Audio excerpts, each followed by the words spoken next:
Alors le PJAK est une organisation kurde d'Iran, le Parti pour une vie libre au Kurdistan, telle est la traduction de son acronyme,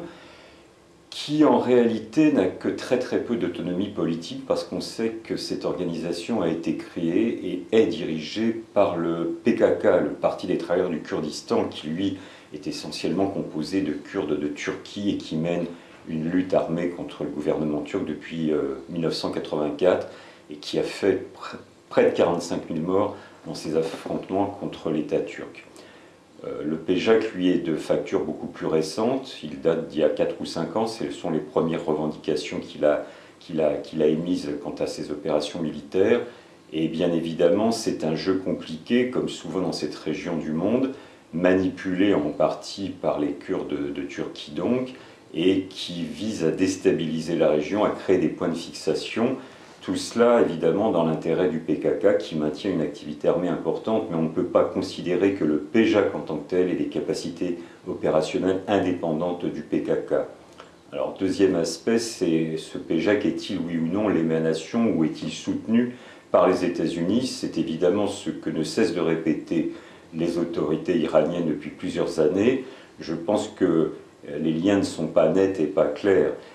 Évidemment, les Américains ont tout intérêt à manipuler tous les groupes qui peuvent s'opposer de près ou de loin au gouvernement central iranien. Les États-Unis ont tout intérêt, bien évidemment, à attiser les revendications autonomistes des différentes minorités nationales qui existent en Iran, et elles sont nombreuses, elles ne sont pas seulement kurdes. On peut par exemple penser aussi aux Baloutches de l'autre côté de l'Iran, sur la frontière orientale. Ceci étant,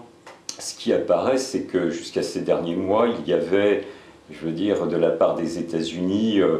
un choix de laisser le PKK et donc le PJAK mener leurs opérations militaires. Ce n'est plus le cas depuis plusieurs mois, puisqu'il y a eu un accord avec les autorités irakiennes et avec les autorités turques de la part des services de renseignement et de sécurité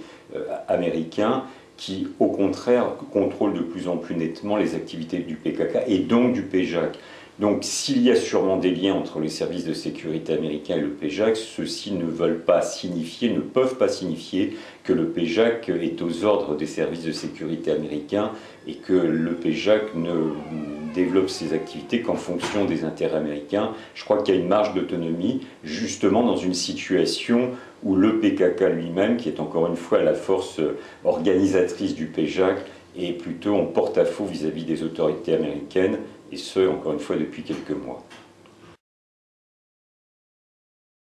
Oui, incontestablement, les autorités iraniennes sont extrêmement sensibles à tout ce qui peut ressembler de près ou de loin aux revendications autonomistes, d'autant qu'elles peuvent être hypothétiquement manipulées ou aidées par les Américains. Et de ce point de vue, les autorités iraniennes ne peuvent pas se permettre de laisser se développer ces opérations militaires d'où qu'elles viennent, et notamment de la part du PJAK. C'est aussi un rappel aux États-Unis que les Iraniens tiennent le pays, tiennent le territoire, et qu'en aucun cas ils ne laisseront des revendications autonomistes se développer. C'est effectivement le rappel de la part des autorités iraniennes, et notamment de l'institution militaire iranienne ou des forces de police, qu'ils réprimeront violemment toute tentative de sédition, de rébellion, d'activité de guérilla, d'activité armée. Et par ailleurs, il est évident que les autorités iraniennes, de la même façon que les autorités kurdes, ne peuvent laisser se développer au nord de l'Irak, zone qui est difficilement contrôlable,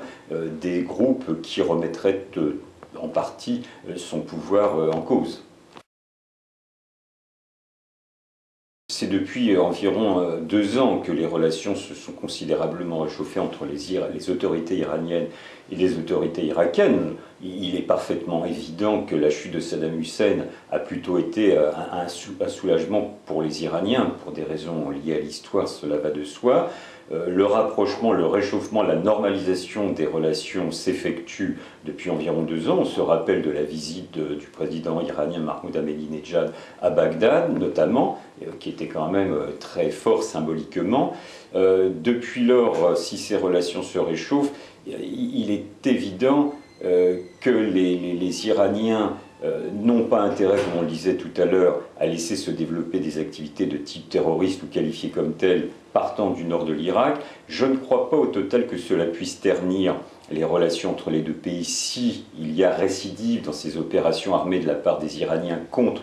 les rebelles du PJAK, simplement parce qu'il y a plus d'intérêt que d'inconvénients à normaliser les relations entre les deux pays et que par ailleurs les autorités de Bagdad voient d'un bien mauvais œil l'autonomisation des activités militaires du PKK ou du PJAK, et on peut donc imaginer que dans les semaines ou les mois à venir, eh bien, il y aura plutôt une collaboration entre les autorités iraniennes et irakiennes pour lutter de façon assez résolue, c'est le moins qu'on puisse dire, contre le PJAK.